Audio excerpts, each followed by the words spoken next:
or myself. And you can contact either Representative Kiker or myself's office with any follow-up questions, especially again if you've been watching this on tape. And so with that, Jeff, are you on? Did you make it on? Yet I know he's trying to get in, or maybe muted. So if not, Representative Kiker will be on at least the beginning of this meeting, and then he had another event to jump on to as well. So with that, again, we appreciate you being on, and we're going to start first with Rob from the retail merchants, and then Clark from the Illinois Chamber, and then Mark from NFIB. And so Rob, why don't you go ahead and start? Maybe introduce yourself, a little bit about your organization for those who may not know all those that you represent, and then you can jump on with your initial information. Okay, I will. Well, good morning, everyone, and thank you to Senator Syverson and Representative Kiker for having us with you today. I'm Rob Carr. I'm president of the Illinois Retail Merchants Association. Been with the IRMA 27 years. IRMA is the only statewide association that exclusively represents retailers. We have retailers of all types and sizes. If you can, from the largest to the smallest, restaurants, pharmacy, grocery, hardware, movie theaters, fit clubs, taverns, if you name it, we have examples of it certainly in our membership. And our main service that we provide is advocacy, and we advocate on behalf of our retail members in the city of Chicago, as well as the Springfield before the state, as well as the city of Chicago, and to a certain extent with the Cook County Board. I was always happy to join Senator Syverson and Representative Kiker when they asked, and they did ask us to talk about a couple of topics that I wanted to touch on. One was sales tax. We were finally, IRMA had been advocating for well over a decade to level the playing field between remote sellers and brick and mortar retailers in Illinois. And we were finally able to get that done in October of 2019, which turned out to be very fortuitous given the pandemic. What happened was in 2020, remote sellers, that is sellers who do not have a physical location in the state of Illinois, were required to collect and remit the use tax, the 6.25%. And then beginning January 1st of this year, they have to collect and remit the full sales tax, that is the retail occupation tax. What that means is not only the state 6.25%, but any locally imposed tax that you may have. The average statewide is 8.75%. So they would have to collect whatever that state plus the combined local is. And then that gets remitted to the Department of Revenue and makes its way back both to the state and to the unit of local government that's imposing the tax. That has leveled the playing field. It removes the disincentive essentially to shop at brick and mortar. At least the sales tax disincentive. Sales tax should apply equally to everyone, has always been our philosophy. And thanks to the decision of the U.S. Supreme Court that paved the way, we were able to get that done. It was probably the largest change to Illinois sales tax law since the rewrite in 1992. And that does always comes with some tweaks. And this year we had a tweak.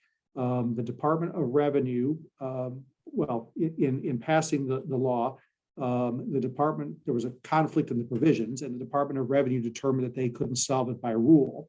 And what that said is that there was essentially double taxation going on. If you were a marketplace seller on, let's say, Amazon's platform or eBay's platform, they were collecting not only the full ROT, but the reseller was also required to collect and remit the state sales tax. So that meant that there was a double taxation on the 6.25%. So in the tweak that we got passed this spring, we corrected that with the Department of Revenue. It's retroactive, and it sets up a credit mechanism so that if you were an Illinois-based seller on one of those marketplace facilitators, you are able now to go back and get the credit on the 6.25%. That was the responsibility of the marketplace to collect and remit. You should never have had to separately collect and remit that. So if you are a marketplace seller, and you had this occur in the year 2020, you should inquire of the Department of Revenue about how to go about collecting, filing for and obtaining your sales tax credit on that. The other change is, I don't know if there's any auctioneers on with us today, but the department interpreted that auctioneers were also marketplace facilitators. That was never the intent of the law or of anyone else. And frankly, no one thought about this variation in the law. So that was changed to ensure that the tax, the way auctioneers handle sales tax, no longer change. It doesn't change. However you were handling it prior to January 1 of 2021 is how you handle it going forward. So that resolved that uncertainty, and we were proud, IRMA was proud to work with the Illinois Auctioneer Association in the state to resolve that difference.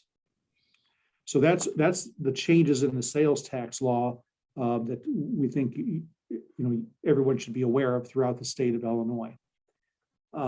Senator or Representative, do you want to pause for questions or just go through the subject areas first? Why don't you just go ahead and keep going. If someone has a question on the sales tax, they can jump on, but Okay, yeah, go ahead and jump on to either liquor or the unemployment issue would be great. fine. We'll start with liquor, the more exciting of the subjects. There were a couple of substantial changes when it came to liquor law that IRMA championed this year through the legislature. The first is cooperative purchasing. So this allows independent and unrelated retailers to join up and purchase alcohol in bulk for cheaper prices. This doesn't change. So what happens is liquor distributors offer discounts for volume purchases. And this now enables independent operators to combine together and pool their sales or pool their purchases and gives them the opportunity to leverage the same sort of discounts that, for example, a much larger liquor buyer might be able to leverage. This does come with a couple of requirements. You'll have to have an agent, you'll have to be filed with the state, you'll have to have a surety bond, but it does open up the door and give independent retailers the same ability to obtain those discounts. Another change was in the out-of-stock liquor purchasing. It allows retailers to buy alcohol from other retailers in minimum amounts and for only short periods of time. This really was aimed at restaurants who might, for example, find themselves out of red wine, a Cabernet, at 5 o'clock on a Saturday. They can't get delivery from their distributor until Monday. So this would allow them to purchase and document the purchase of a limited amount of wine, in my example, from another retailer to make sure that they can serve their customers who might come in that weekend. We also made a change to monthly transfers. It allows retailers to transfer a certain amount of alcohol between commonly owned stores each month. So you have to be commonly owned. But again, if you, a lot of tequila is selling out of a particular store and not so much in another one, you can transfer a little bit of that liquor from the store that it's not selling to the store that it is to help move your product. And then finally, we were happy to support the cocktails to go extension that allows bar and restaurants to continue to sell cocktails to go. And I said finally, but that's wrong. The final piece is the delinquency list. So the wine and spirits distributors had over time acquired essentially the ownership and control of the delinquency list. The delinquency list is the list that was previously kept by the state and then by WSDI that listed retailers who had not paid their bills. You have to pay within a certain period of time. And if you don't pay within a certain period of time, then you are on that list. You can't receive any purchases, any shipments until you have resolved your liability.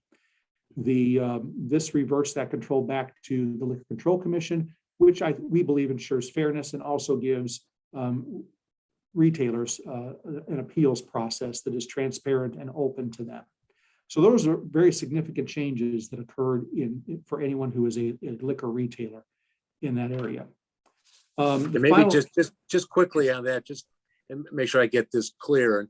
And I think for many of the people that aren't necessarily involved in retail but go to restaurants, so the the change that you guys were able to get done is for the person who goes to a restaurant on a Saturday and they ask for a Tito's in the restaurant, historically, if they ran out of Tito's under the old law, they were not allowed to go to the store and purchase some Tito's and bring it back so they would have it available that night.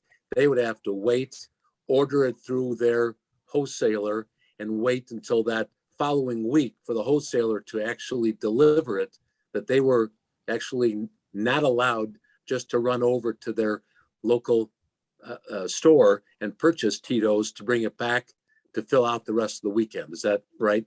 That's correct. So this would allow them, they have to document it, but this would allow them to go buy a limited amount to make sure they can get through the weekend. So it's still, but under the current law, yeah, we were actually blocking restaurants from being able to actually just go and get an emergency supply of alcohol because Illinois law wouldn't allow that. So we appreciate that both as a for those who are owners, but also for those who are consumers that don't want to be told at a restaurant that they can't do it. So I appreciate that. So, okay, thanks. If there's no other questions either on that, I guess you could jump in then on the unemployment insurance, which is something that everyone is going to be impacted by, and how that's going to work. Yeah, I'm only smiling because it's amazing how this very nuanced and relatively dry subject is really important. And I think everyone needs to be aware of. If it's okay, I'm going to just briefly share my screen to demonstrate something here. I think I can do that. And Rob, this is Jeff Kiker. If you can Yep. too, spend some time talking about the ARAPA funds just sitting there versus what the trust fund owes. I'm sure that'll be part of your PowerPoint. I just can't see it via the phone entry that I'm on. Yeah, I'm happy to do that, and I apologize. And here we go. Here we go. Apologize for the delay. So what can you see that, Senator or Representative? Yes, it's up there. Okay, I'm trying to make it a little better here. So what this shows is that in a typical recession, and we show 2001, 2007, you have a gradual increase in unemployment. And what happened because of the shutdown as a result of the pandemic is we had a massive spike in unemployment insurance or in unemployment claims, and it went up very, very quickly. To give you an example of the severity of this shows peak weekly claims. This is the peak week of claims for unemployment insurance in the two previous recessions, and versus what happened during the pandemic. And you can see it's literally historic in what has happened. Prior to the pandemic, in the literally, I think it was October meeting of the Employment Security Advisory Board, this is the projection we were looking at. 2019, we had very good trust fund balances for the foreseeable future. The trust fund is the fund that employers pay taxes into, and it is the fund to which unemployment from which unemployment benefits are paid. And then the pandemic hit, and you can see what became the projections. We're currently, as of yesterday, we had another meeting as of yesterday, we're looking at closer to a $5 billion deficit in the trust fund by the end of the year.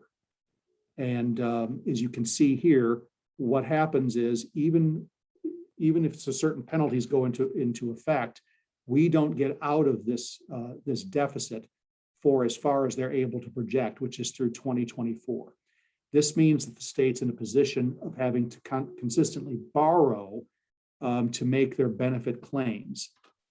And on that borrowing, the state owes interest every year. So every time you get to an end of a calendar year and the state owes money, has failed to pay back this Title 12 borrowing, they owe the interest payments. And it is projected that interest payment would be between 50 and 60 million each year. And that has to come out of the general revenue funds of the state of Illinois. there's only a couple ways, there's only a couple of ways to solve this problem. You have to increase taxes on employers. You have to cut benefits for unemployed workers, or you have to do some combination of the two. And as Representative Kiker asked me to mention, the wild card are the ARPA monies, or the wild card is the ARPA monies. Illinois received $8.1 billion in ARPA funds. This slide is now, I made this slide for another presentation earlier in the week, but it's slightly off. As of yesterday, we learned that there are not 4.5 to 5 billion remaining. There's about 3.6 billion remaining. The state, under the federal guidance, the state could use that some or all of those monies to either restore the trust fund balance to what it was as of January 27th of 2020, which is just shy of 1.8 billion. Or they could also pay off their Title 12 advances, which we're now projecting is going to be closer to $5 billion. If they were to use that 3.6, that would help tremendously in solving the problem, because that would leave a $1.4 billion problem. This gives you an idea. This slide, I simply want to show twice in Illinois' history, we've had a problem of $2.3 billion deficit that we have addressed. This, as you can see, the likely year-end deficit is actually worse than this. It shows you the scope of the problem. It's over twice as large as the problems that we have previously encountered. So I'll stop sharing my screen and come back to you all. We're hoping to hear from the governor's office. We have consistently asked over the past of the course year that the governor dedicate a significant portion to returning the trust fund to liquidity or paying off the Title 12 advances.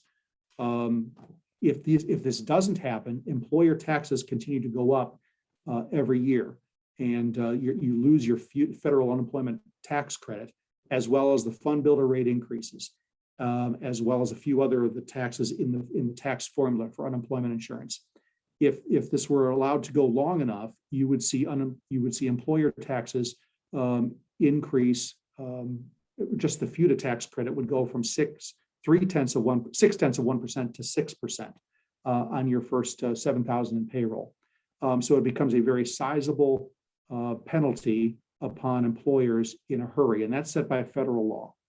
So we will be engaging what's called an agreed bill process under the auspices of the governor and the 4 legislative leaders, and trying to solve this problem. We'll see what the governor chooses to do or not do in terms of providing funding.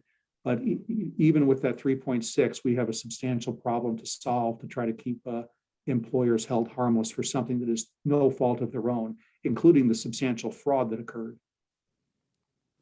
I hope that made some sense.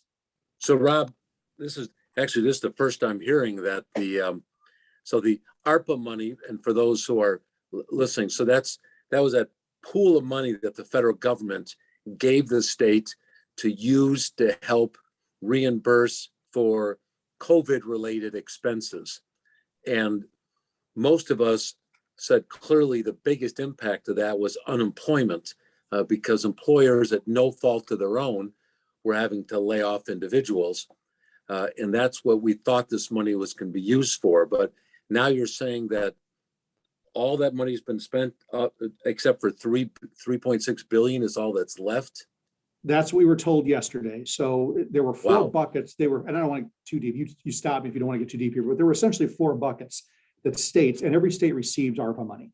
Illinois got a large share, 8.1 billion of the ARPA money, but there were 4 buckets, and the buckets that we're essentially focused on here, where you could use it to offset public health expenses, you could use it to offset revenue losses, or pay down bad debt. There was a 4th one I don't remember, but the 3 buckets that we're concerned with are those 3. This would fall under the bad debt. The state chose to use the 8.1 billion on those 3 buckets that I mentioned, and they paid off some debt, but they did not pay off this debt. And that is what we're hoping that they'll now use these monies for, because it shouldn't come out of the employer or the employee. Neither one is at fault here. No, and you mentioned though, if we as a state don't kick in and help, this is in essence a massive tax increase on employers, because you're talking about, you said the unemployment rate would, the initial would go tenfold. I mean, would go from 0.6 to potentially Over up to time. 6%. Over time. It essentially doubles every year that you have the state has not paid off its debt to the federal government. So we have to pay off the debt plus interest Correct. on top of that.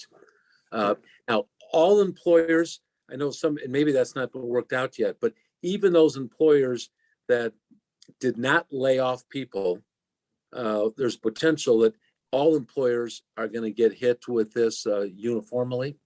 All employers will get hit for this in some fashion. That's correct. During the pandemic, the decision was made to spread the pain off across the entire employer base, so that, because otherwise it would have been crippling to someone who was shut outright. If you had charged them directly for just their costs, it would have been crippling to them. So it spread it over the base. You could avoid the erosion of the FUTA tax credit if the state continued to pay it. But Senator, you and Representative Kiker know very well the state's budget situation in normal years. Spending 50 or 60 million every year just to pay the interest payment is probably not a viable alternative.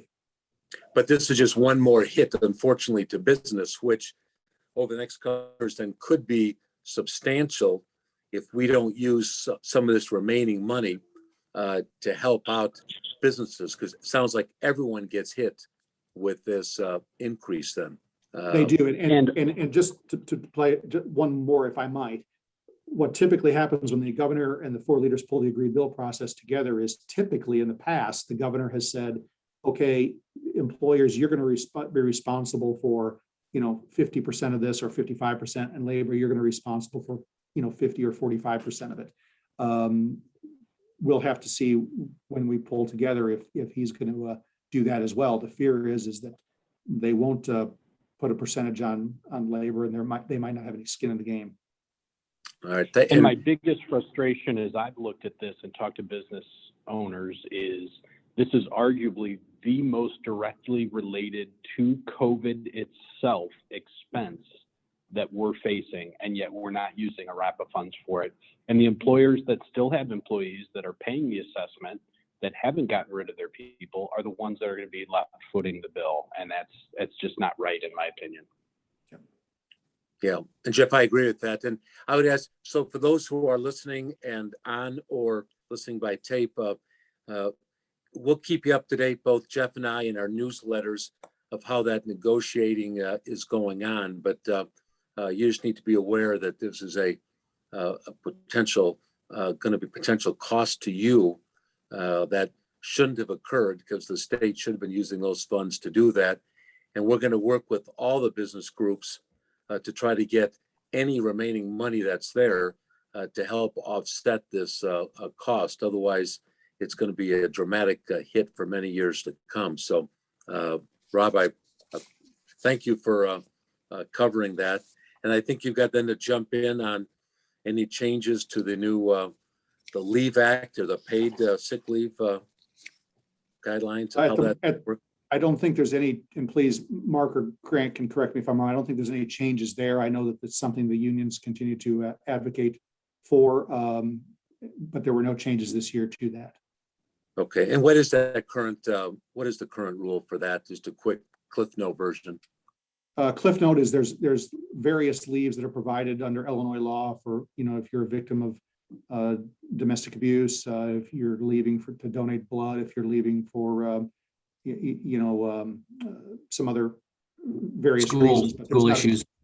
Thank you, Mark. Yep, school issues. There's a number of them, but there's not a comprehensive paid leave law Correct. yet.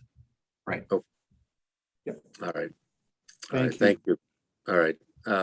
Anything else on that, or any other questions anyone might have on any of those topics? Otherwise, certainly the unemployment one hits everybody, so we'll keep you up to date on that.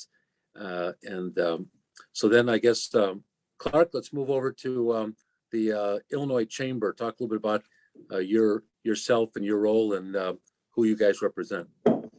Great. Thank you, Senator. So thanks for joining us today, everybody, on what is probably the greatest sports weekend of the year between the Ryder Cup and baseball pennant races and NFL and college football. I'm at least awfully excited to park in front of the television. But before that, we got some cool business stuff to talk about. So let me introduce myself. My name is Clark Carricker. I am the Vice President of Government Affairs for the Illinois Chamber. The Illinois Chamber is the largest general business association in the state. We represent businesses as small as 3 guys in a garage in North Carolina with an app, up to State Farm and John Deere and Facebook and Google. We lobby for pro-business reforms and pro-business policies in the Illinois General Assembly. We also help our members with business services and HR compliance.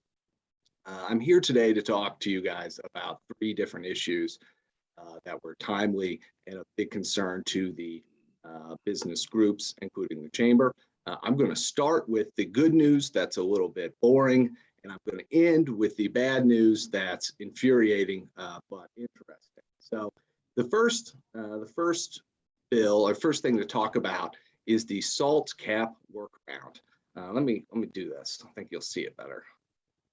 Okay, so back in January, newly elected State Senator Win Stoller from Peoria gave me a call and he said, "Clark, I've been reading the newest IRS guidelines and they propose a policy solution that might help us in Illinois.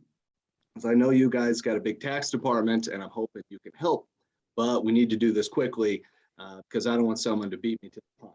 And I said, "Senator, we would be thrilled to help you, but I guarantee you, you're the only member of the General Assembly that's reading IRS tax guidelines for fun." And so I'll start back in 2017 when President Trump passed those giant tax cuts that were mostly great for us in Illinois, but they did contain one provision that was problematic, which was a $10,000 cap on your state and local tax deductions on your federal taxes.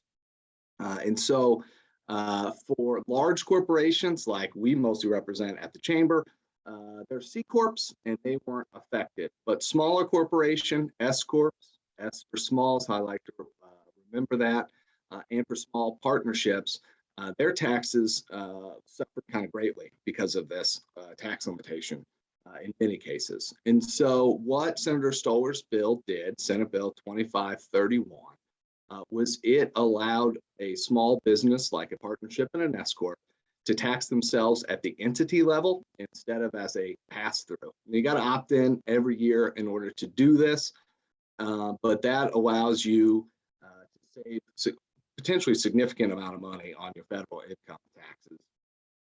We estimate that this can help up to 400,000 small businesses just here in Illinois.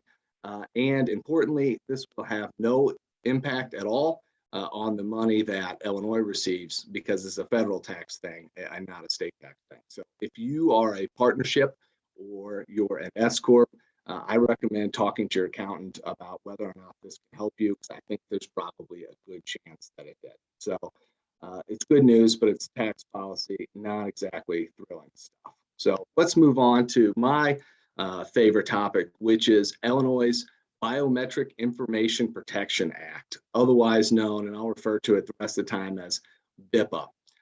Illinois was the first state to enact a biometrics law way back in 1998, which is a long time, I think, for statutes in general, but it is like the prehistoric era for tech companies. And Illinois passed this because there was a innovative company that was ahead of its time that was a pay-by-fingerprint company that went out of business. And they were worried about what was going to happen to the data. So they passed a law. Nothing happened with that data, or nothing bad. And the law sat pretty dormant on the books. Nobody really used it up until January of 2019, when the Illinois Supreme Court issued a head-slappingly stupid decision in Rosenbach versus Six Flags Corporation. And what happened in that case generally is a mom went with her child to Six Flags in Chicago. And Six Flags or Disney World, if you're a parent and you're taking your kids there pretty often like I do, When you go and scan your ticket, you also scan your thumbprint, right? And they do that so that you can leave and come back, and they know it's me and my daughter that come back through, instead of me handing the ticket to Rob and say, hey, Rob, I'm done for the day. Why don't you use it for the afternoon? Right? That's why Six Flags does this. So mom and kid go out, they eat their lunch, and they come back in. Nothing happens, except she talks to a clever attorney who says, hey, I don't think they got your required consent under this obscure law named BIPA. Let's sue. And so they did. And the Supreme Court, in that stupid decision that I referenced earlier, said you don't need any harm to sue and get money under this act. Just the fact that there could be harm is enough to recover, which I liken to suing a restaurant and saying, you had black eyes. I didn't fall, but I could have, and therefore I'm suing you. And why does this matter? Well, because the statutory fines are outrageously high, anywhere from $1,000 to $5,000 per scan. And so we went from virtually no suits to today we're at 1,500 class actions. And why is because it's a lottery ticket if you're able to sue under this, and it's a bankruptcy event for small businesses. So I'll give you an example, and this is where we're seeing it happen more and more frequently. And that's for businesses who use fingerprint scanning for timekeeping purposes. An industry that's really been hit hard by this recently has been assisted living homes. And so let's say they have 50 employees, and those employees clock in every day with their fingerprint. And the company does that because the people they're caring for need special protections, right? They're elderly and they don't know what's going on anymore, and they're vulnerable. And so you want to make sure that the person's there when they say they are, and their buddy's not signed in, and you want to know exactly who's around this vulnerable population. So I can fake sign in for Mark Grant, but I don't have his thumbprint, so I can't do that on his behalf. And so a lot of these nursing homes have installed these. The companies that put them in were national. They didn't know about our BIPA law, and everything should have worked fine until the lawsuit started coming. And here's the scope of this. Let's say you have 50 employees, and your employees clock in the morning. They clock out when they leave for lunch. They clock back in after lunch, and they clock out at the end of the day. It's 4 times a day. That's fairly typical. If that happens for all 4 employees, the company is on the hook for $4,000 per day per person. That's $1 million a week, or $52 million a year in damages. That's not sustainable, hence the flood of lawsuits and the settlements. So the Illinois Chamber and all our friends in the other business associations have been working hard to try to remedy this. We authored a bill with one of the Chicago law firms, House Bill 559, that was introduced by Leader Durkin. This is the first time a BIPA reform bill or any kind of BIPA bill since the enactment has gotten out of a committee, in this case, the House Judiciary Committee. It did certain things. It changed the definition of biometrics to say that numeric algorithms, which can no longer be tied into the thumbprint, they don't count.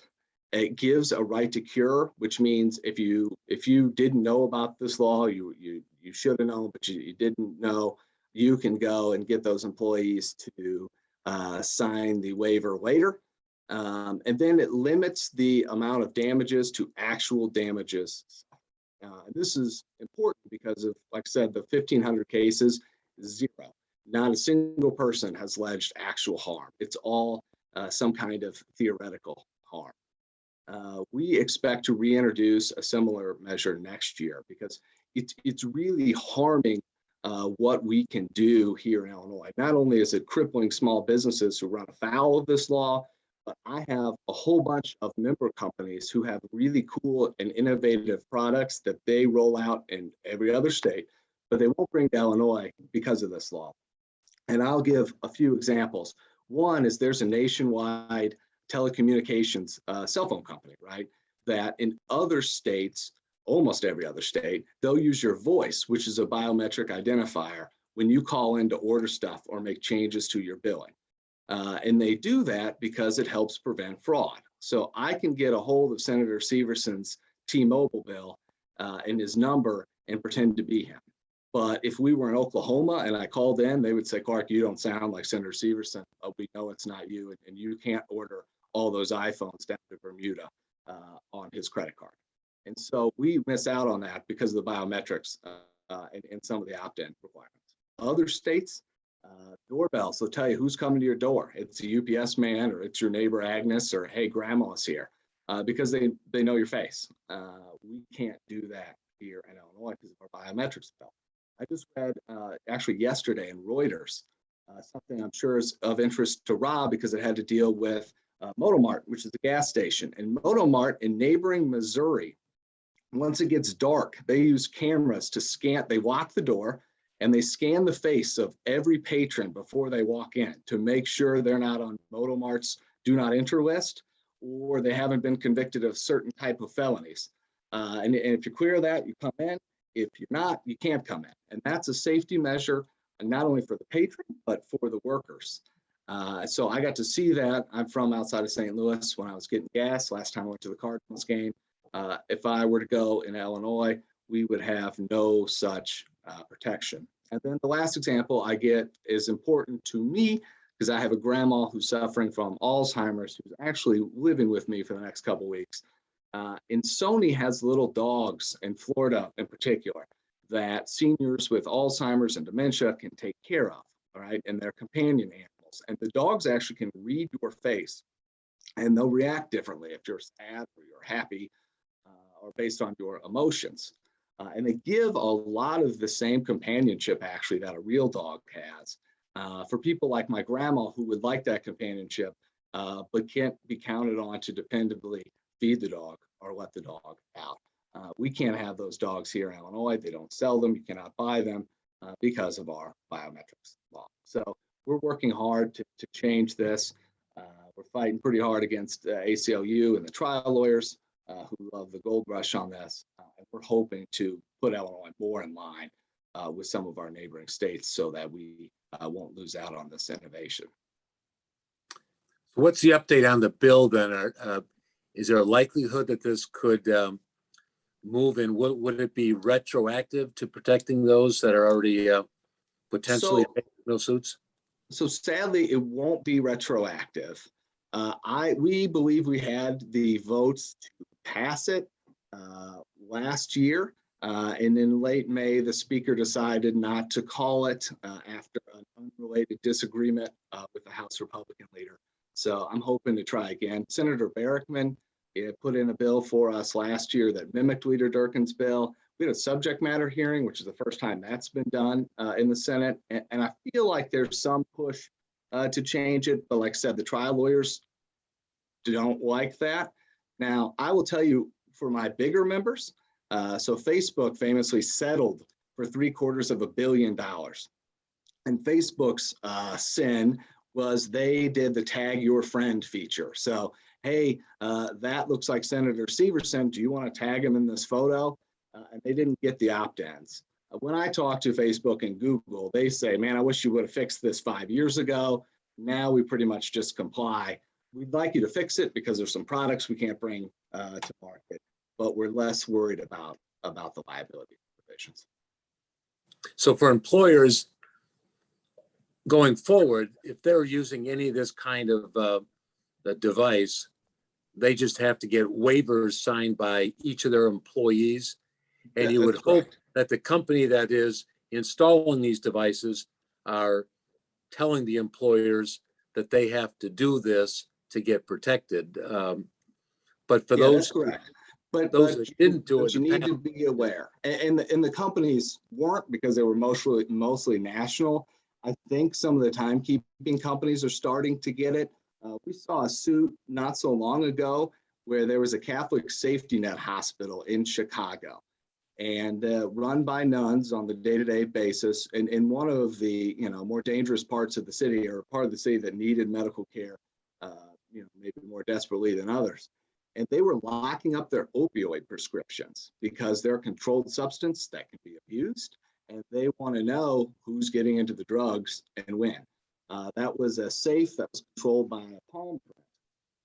They are getting sued for like $30 million because they forgot to get the opt-in. So it's not hard to get this opt-in. It just companies don't know, and people aren't telling them. They think they're doing the right thing, and then they're opening themselves up to liability. So if you are considering using one of these systems, we would recommend it. Just make sure you follow Illinois BIPA law, and you get people's consent. The last good example I can give is we had a large manufacturing company. And when they wanted to reopen during COVID, they wanted to make sure they were doing temperature scans. And the most accurate type of temperature scans involved a walkthrough that looks kind of like a metal detector, but it saves biometric information about you. And the company was terrified about that, even with the opt-in. And so instead, they mask up an employee and they made them do the forehead scanners. Which put that person at some extra risk that didn't need to be, and those scanners aren't quite as accurate. So it's a real problem on a lot of factors. We'd like to see something done, but there's probably got to be some horse trading, I think, to get it done, just because there are powerful folks who benefit from keeping the law like it is. Now, for employees, I can see that, but in your example of, facial recognition or the gas station and things, you can't get obviously approval of all those individuals. So how does that work if anyone wants to have any kind of identification protection like that? So it doesn't. And then that's actually the non-consensual scans, which would what they do in other states, because you're not going to get the shoplifter to say, yes, you can scan my face, right? So for us, it's baby steps. Let's stop the flood of the debilitating fines for people who just didn't know any better. And then let's come back in a couple of years, because I think as other states more and more are using this stuff, I think Illinois consumers are going to start demanding it, but I don't think it's ripe yet.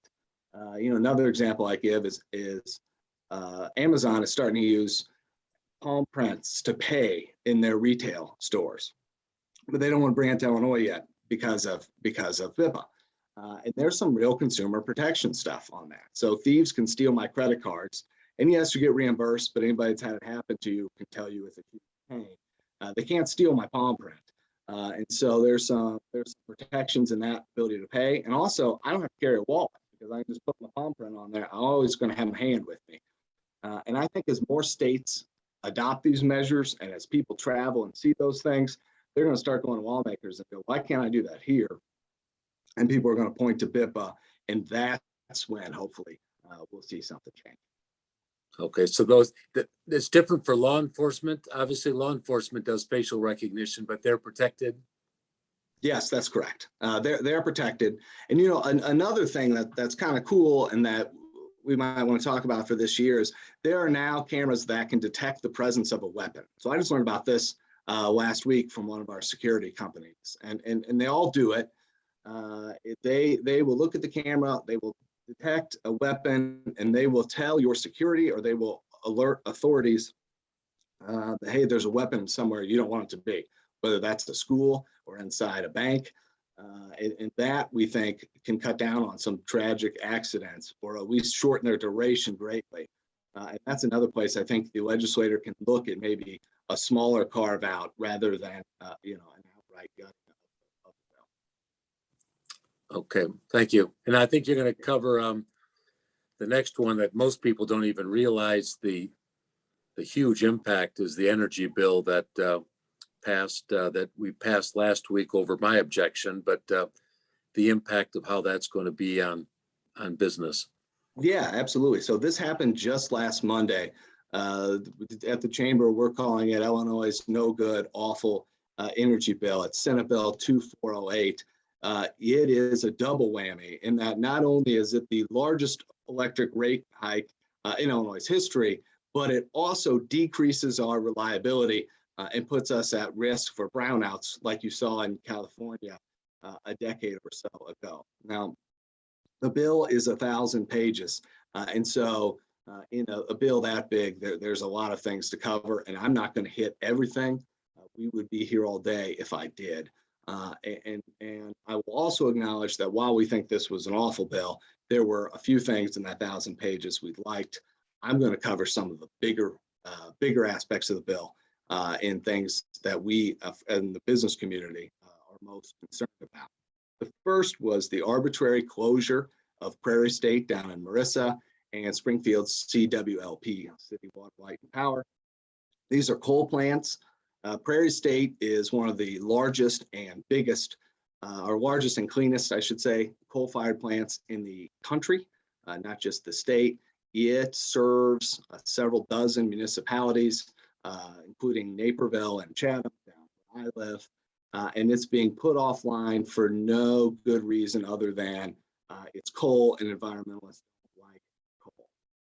This will greatly impact our electric reliability and will cost a whole bunch of money. In fact, the bonds on Prairie State don't run out until 2045, which is right when they're going to get shut down. I liken it to paying off your mortgage of your house. All right, great, I no longer have payments, and then burning it down instead of continuing to live there and reap the benefits of a mortgage life. The next thing that's sort of similar is we have these gas-fed or gas-fired peaker plants, okay? And they kick in only when the grid is under some duress, right? When we really need energy. So at peak demand, these peaker plants come online and they provide much needed electricity to the grid and to businesses. You see that a lot, for example, during heat waves, when people are running their AC because it's 110 degrees outside. Okay, well, they're being shut down too because there are those who think they are not green enough. We think this will not only lead to outages, but it's really not hyperbole to say that this is going to risk some people's lives due to heat strokes because there's not power when those people desperately need it. We are shifting under this Governor Pritzker's proposed bill here, our new enacted bill here, to solar and wind energy. The chamber has members that are solar and wind. We're not anti-solar and wind. We are just anti-solely solar, wind, and nuclear, which is what this bill envisions us as soon as a few decades from now. They tried this in the UK. They leaned heavily on wind power. The Wall Street Journal covered it just last week. And they said one day the wind stopped blowing as strongly as they would like. And as a result, they're facing greatly increased electric costs. So you can control the amount of natural gas you're getting, the amount of coal you're getting. You can't control how hard the wind is blowing. And so we're certainly taking a gamble on electric reliability by going to these technologies before they're ready. Another thing that some manufacturers are doing is called cogeneration, and it's really cool because they're taking some of the byproducts of their manufacturing processes, particularly steam, and they're reconverting that into electricity that they can use again. And it does a couple of good things. One, we think it's better for the environment, right? It's reduce, reuse, and recycle, put into action. And also for the manufacturers, it reduced their cost. Cogeneration is going to be banned under this bill. And so this not only will drive up cost for the manufacturers who are using this, but it puts more demand on the grid because now they've got to go out and buy that energy instead of making it themselves. And then lastly, it's a ginormous subsidy to Exelon, $700 million, not even 5 years after the last one, which was $230 million annually for 10 years. Remember, this is a company that's under federal investigation. Their former CEO was let out in handcuffs, as well as many other government affairs teams. This is going to be paid for by you and me and businesses to one of the most allegedly corrupt companies in the state. We at the chamber are wholeheartedly opposed to this handing of money to Exelon under threats of closure otherwise. We don't think it was necessary. And on this issue, I want to thank Senator Syverson and 17 of his colleagues in the Senate Republican caucus for their no vote to protect consumers and ratepayers. Our friends at the IMA say you're looking at 8 to 10% increase in your energy costs for manufacturers. If you're a homeowner AARP says somewhere around 15 to 20 bucks a month. So $240 a year for nothing new for you. And I'm sure you can think of better uses of that money. I certainly can. So what's the average increase? So is there a difference between industrial and small businesses with what they're anticipating the rate increase to be with this? Yes, there is. And their estimates are all over the board. But the industrial guys are going to pay more than maybe your retailers, who I think are then going to end up paying more than, households. But everybody's going to see something. Everybody's going to see something go up. But for most businesses, where they can anticipate it's going to be in excess of 10% increase when this is all said and done. Correct. And then And it's sad because when Illinois looks at recruitment, one of the things that we really had going for us was low cost of energy. So we have an educated workforce, we're centrally located, and our cost of energy, thanks to a deregulation the General Assembly did some time back, is cheaper than a lot of our neighbors. And this takes away one of the best recruitment tools in our toolbox at a time when we need more companies coming here, not less. Yeah. And I think that's the frustration, because that's one of the good things that we had was low cost, reliable energy. And with this bill, we have costs going up. Now, the bottom line is in our area, our immediate area, it's say Byron. For us, Byron was an important issue because it helped give us that reliable energy. So we were in essence blackmailed.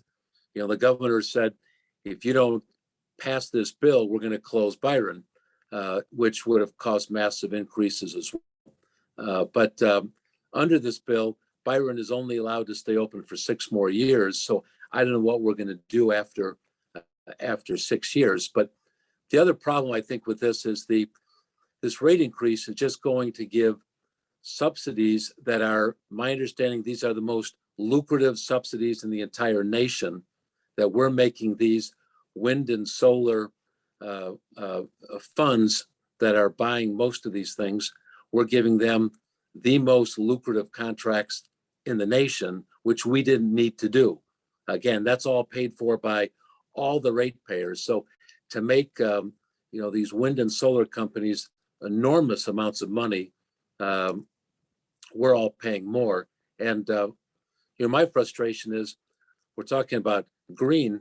I mean, the carbon footprint left from wind and solar and batteries is huge. The manufacturing of these windmills, the delivery, the setup, the tear down, that's anything but green. And so it certainly is very frustrating that this wasn't really about green. It was about, certain segment making them very, very wealthy at the expense of our businesses. So we appreciate you fighting for it. Question is, are there going to be any potential changes or fallout that we can deal with when people start realizing the impact of this next year? Yeah, I hope so.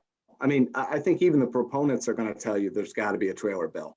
And that's common, a trailer bill or a cleanup bill when you have a 1,000-page piece of legislation. And so there's a chance, but I don't think, unless we see a great change in the composition of the General Assembly, we'll see too many positive changes until people are hit in the pocketbook and really start to reach out saying, whoa, what happened here? Yeah, well, elections have consequences, and this is, again, one more.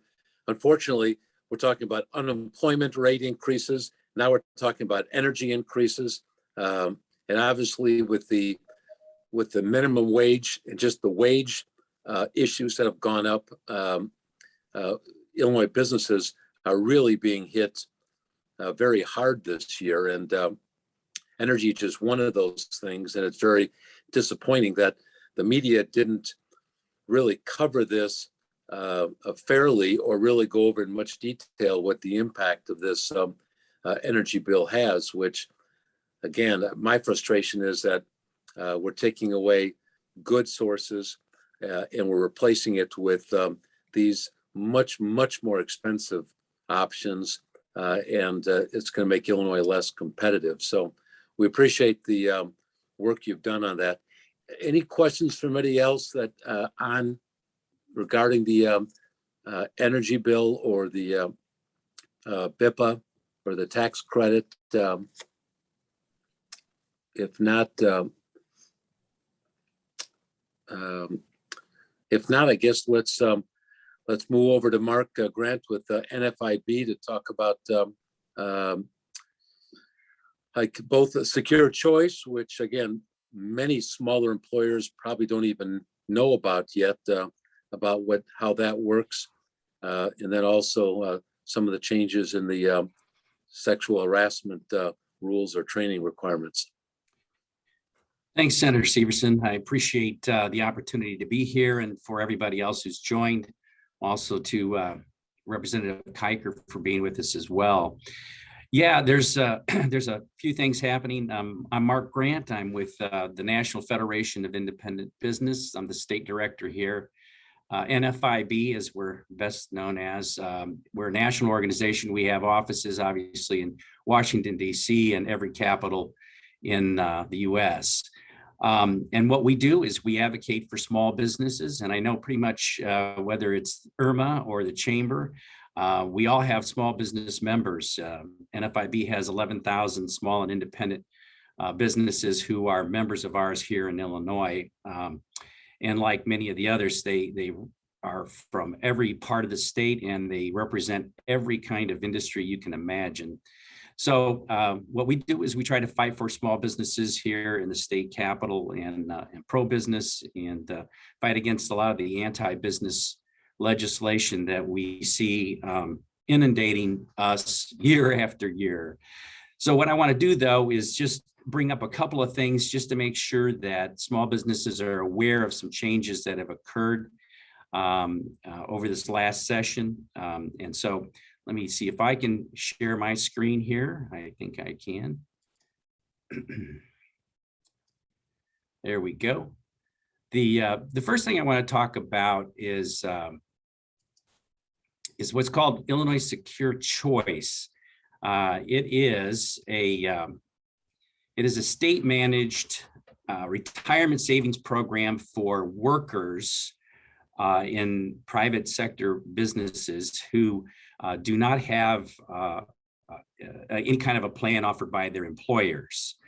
And this was created about 4.5-5 years ago. It's run by the Illinois Treasurer's Office, and it's applies to certain businesses. And I will, let me go back. I went too far forward. Let's go. There we go. Anyway, the current requirements, it applies to businesses that have 25 or more employees. And it basically says an employer who does not offer already some kind of a retirement program, and I've outlined those down here. If you don't offer one, then you are required to put your employees into the state-run program.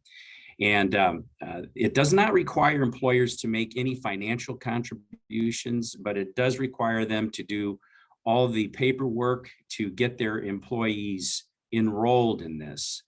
Employees, basically, they're able to opt out of that, and they're able to opt for different amounts to be withheld from their paycheck. Right now, automatically, it's 5%. But employees have to be told, obviously, by the employer that this is going to happen, and they have the opportunity to opt out. Otherwise, they're automatically enrolled. And we know that in a few cases, that's become a little problematic for employers who've participated in the program. But the thing about it, an employer, if they don't want to use the state program, they can definitely start their own kind of retirement program for their employees. The upside for this for an employer is that they don't have to also make a contribution to this program. It's strictly for the employees. And if the employees leave, the savings program leaves with the employee. The employer has no further obligation, and the employer is also not in any way liable for the success or lack of success in that program, in that savings program.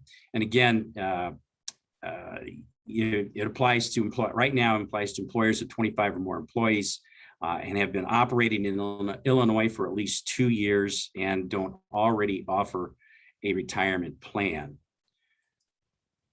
So changes in the law this year, and I'll say at the top, NFIB's have been in opposition to this, not because we're against savings programs, but we're definitely against more mandates on small businesses.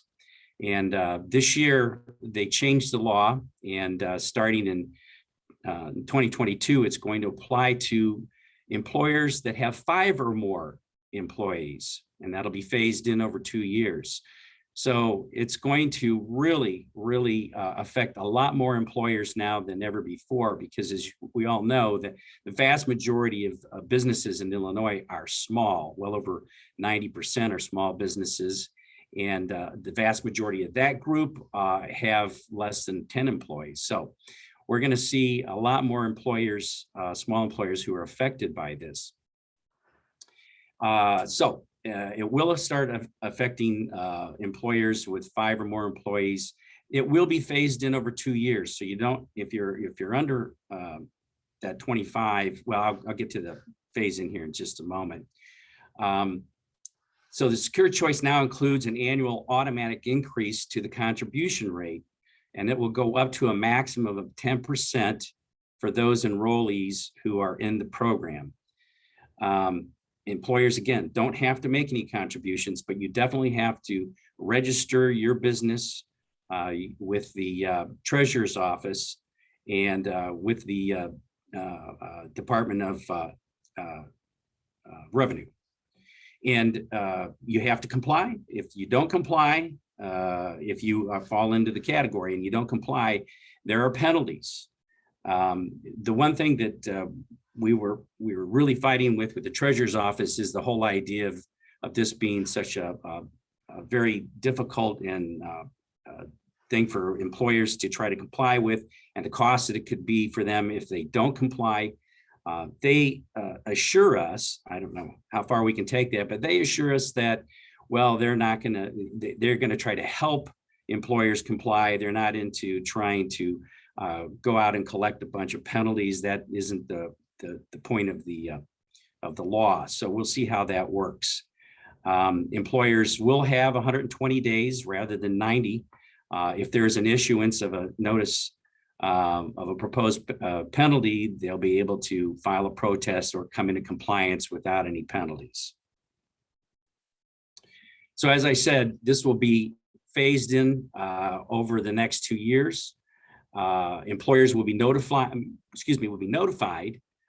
when this is happening. So the first wave of enrollment for employers with fewer than 25 employees and more than 15 employees will be no sooner than September 1, 2022.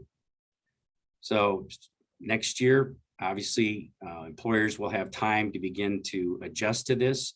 Again, if you don't want to be a part of the program, you can go out and go to your and find a private sector broker, insurance company, insurance agent, somebody who in that line of work who can provide you and your employees with your own retirement program that fulfills the what the intent of this is. So wave 2, the enrollment deadline for employers with at least 5 employees, but not more than 15, will be no sooner than September 1, 2023. So again, phasing in, allowing employers the opportunity to make a decision on how they want to continue with this, if they want to be part of this, the state-run program or not. And I know if you have a lot of questions about it, I don't want to go into all the details.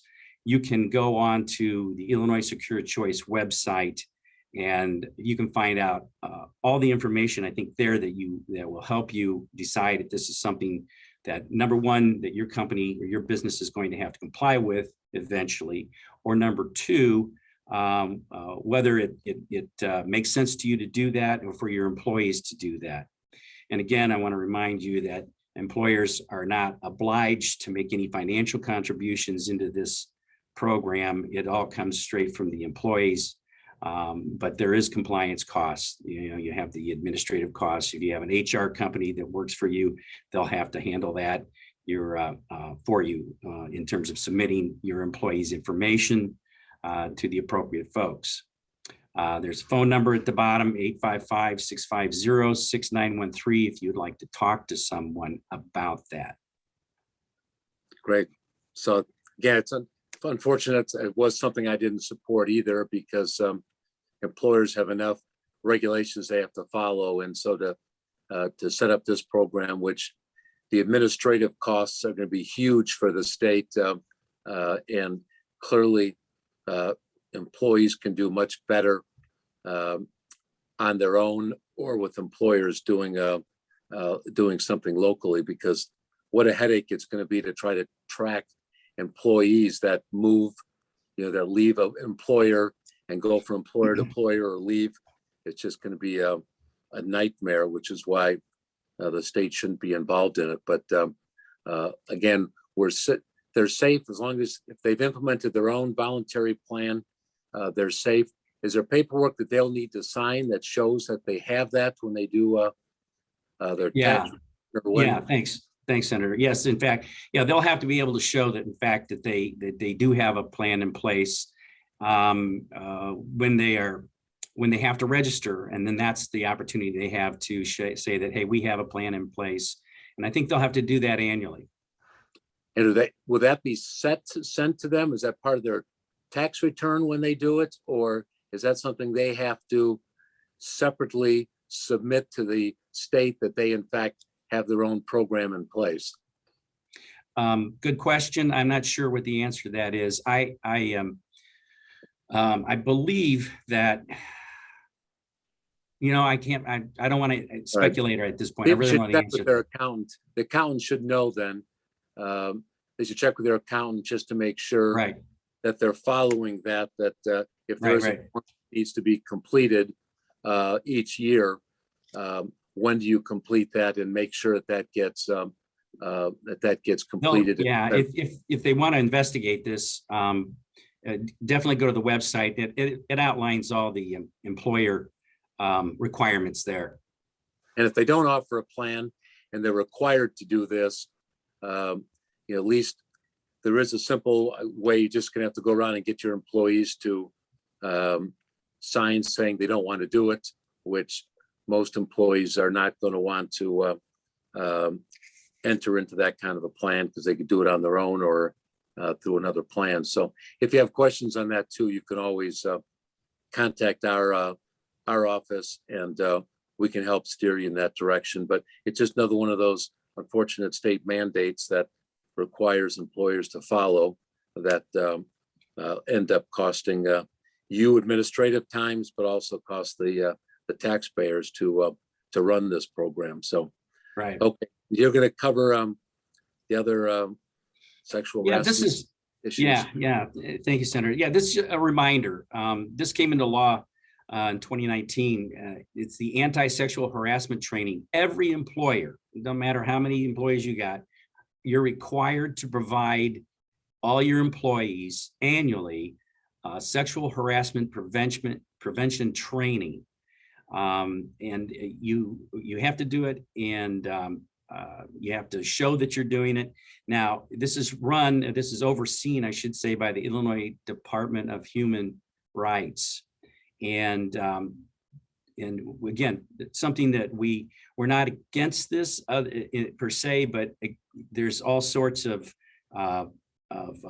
penalties with this if you don't do it. And there's also a private right of action, which I just want to throw in here. It seems like every law now, every kind of legislation that is proposed on employers, that it's just an automatic that it includes a private right of action. So there's always going to be a chance that you could get sued. We were talking about lawsuits earlier with the BIPA law.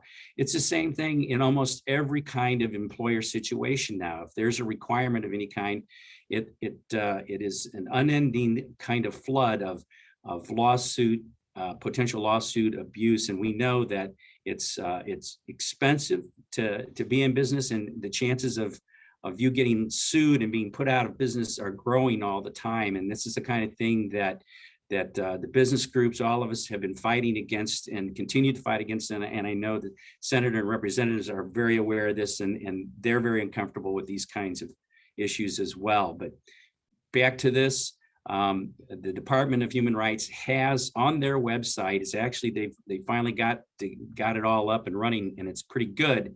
They provide free to any employer the actual video training session.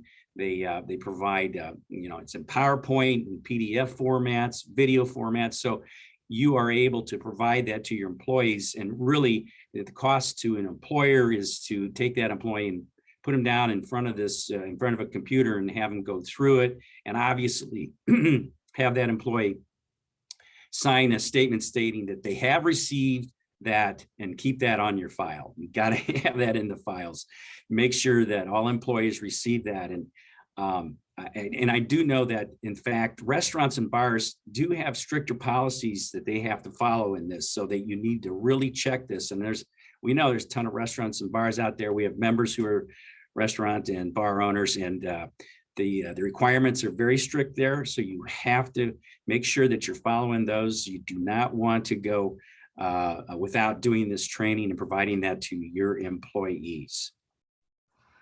The Department of Human Rights website, I have it listed on here, but that's where you need to go, and they have specific web pages for employers and what you need to do. Okay. Thank you on that. Any other questions regarding that from anyone? Otherwise, we had a question asked about, I guess it's open for any one of you three, or maybe all three. What do you anticipate coming up this next year after the year we've had now? Are there any issues that they need to be aware of, or hot issues that are going to be looked at this coming year? Well, let me just, since I'm kind of on here now, I'll just, a couple things.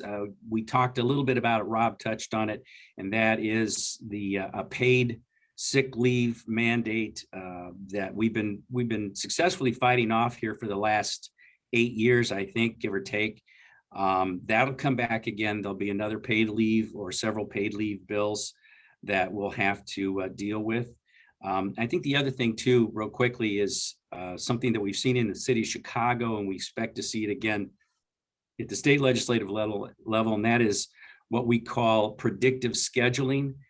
That's going to be problematic for employers, where you're going to have to provide a schedule, a 2-week schedule for your employees that you cannot, or without a penalty, you have to provide that 2-week schedule, and you can't divert from that. Employees will have rights to be paid whether or not you need them at your work site or not, regardless of what situation may arise. That's kind of a brief, but those are a couple things that I think we're going to see. That's a big one that has been discussed.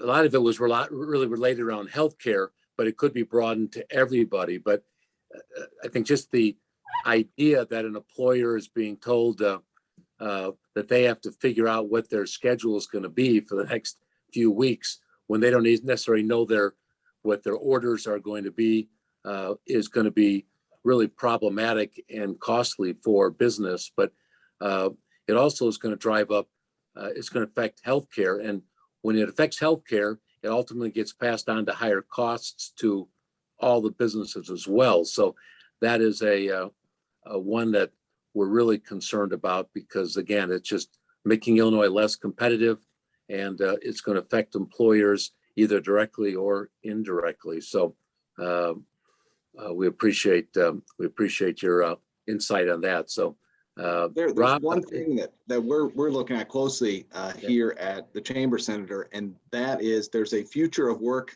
task force that all of the legislative leaders and the governor had appointments to. It's supposed to look generically at the future of work I have a seat on that task force. Mr. Laird, who works for Rob, has a seat on that task force. So both of us will be represented there.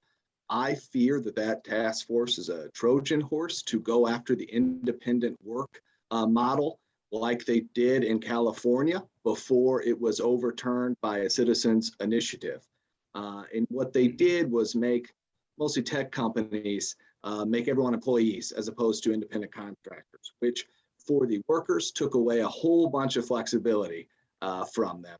And for the companies made it virtually impossible to run their model in that state, which results in less convenience and higher costs for consumers. So my grandma with Alzheimer's, I talked about earlier, she started being an Instacart shopper for her groceries at her place. And it's been great for her because she can't drive anymore. And she can't really walk around the grocery store too well. But I've got a couple orders in her phone that she can select, and we get groceries that way. And so we're going to be following that one very closely.